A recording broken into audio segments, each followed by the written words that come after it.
A revista Época informou na semana passada que o Ministério Público, junto ao Tribunal de Contas da União, pediu que a Corte apure se Jair Bolsonaro cometeu crime ao cumprimentar manifestantes durante a pandemia do coronavírus, no ato domingo passado, dia 15.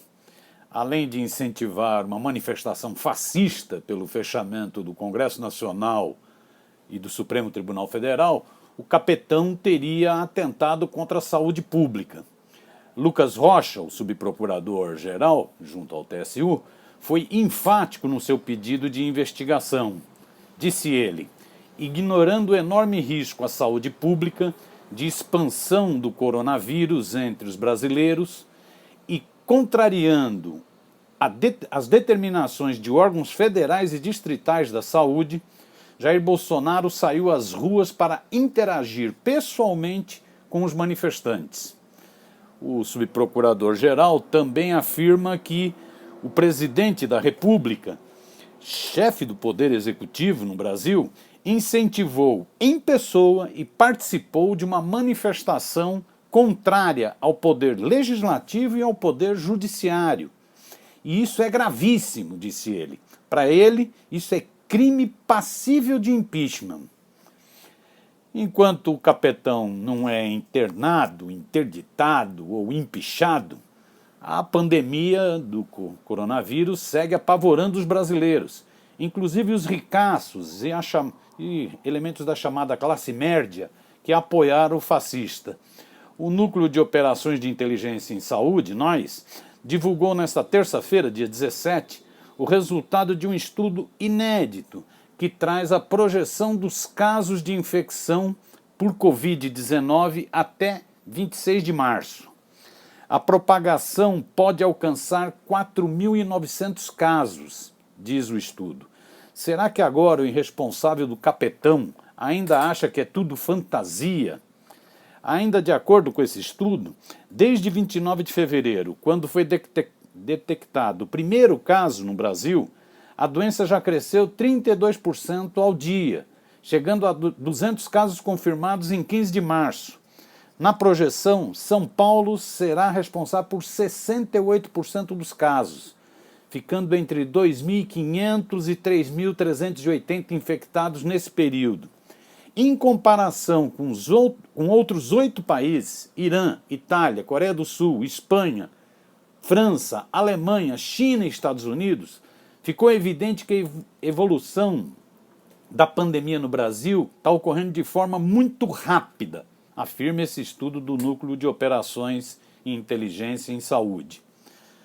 O coronavírus não poupa nem os bolsonaristas mais tapados, terraplanistas, negacionistas ou apenas oportunistas de plantão. Nessa semana, o general Babão, Augusto Heleno, de 72 anos, confirmou que está infectado. Ele é o 22º infectado da comitiva de Bolsonaro aos Estados Unidos, essa viagem recente. Será que o capetão vai manter a sua festinha de aniversário nesse sábado, dia 21? O general será convidado para a comilança pelo capetão?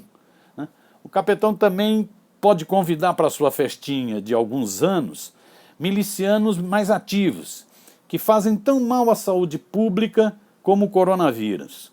Nessa semana, passou a circular nas redes sociais mensagem apócrifa convocando novos atos em apoio ao capetão e contra o Congresso e o Supremo Tribunal Federal.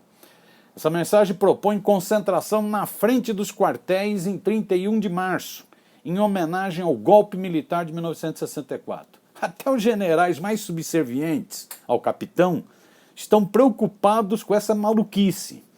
Segundo Igor Gilot, da Folha, a sugestão de ato na porta de quartéis, exposta em rede social do próprio Bolsonaro, alarmou militares. A convocação apócrifa caiu como uma bomba dentro de alguns dos quartéis citados no texto.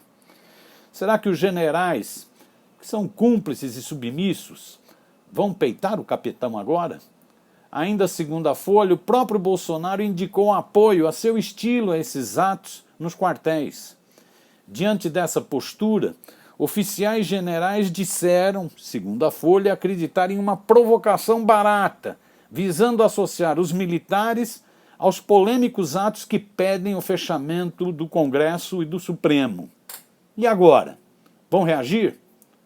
Deixando de lado o capetão, pode ser chamado até de capetão coronavírus, vale concluir esse vídeo com uma fustigadazinha no abutre financeiro Paulo Guedes, o czar da economia. Ele é tão tosco e desumano quanto Bolsonaro. Seu pacote em resposta à pandemia prevê apenas antecipações de gastos, não garante recursos para a área de saúde, não protege a economia que está quebrando e descarta de vez os trabalhadores e os mais pobres. É um plano inócuo e cruel. Até o jornal Valor, dedicado à cloaca burguesa, informou nessa semana que os Estados Unidos preparam a distribuição de dinheiro para a população. A ideia é repassar 500 bilhões para salvar a economia yankee. Já a França admite estatizar empresas em dificuldade. Diante dessas medidas, o pacote do Guedes é um verdadeiro pum, como diria Regina Duarte, a namoradinha dos fascistas do coronavírus.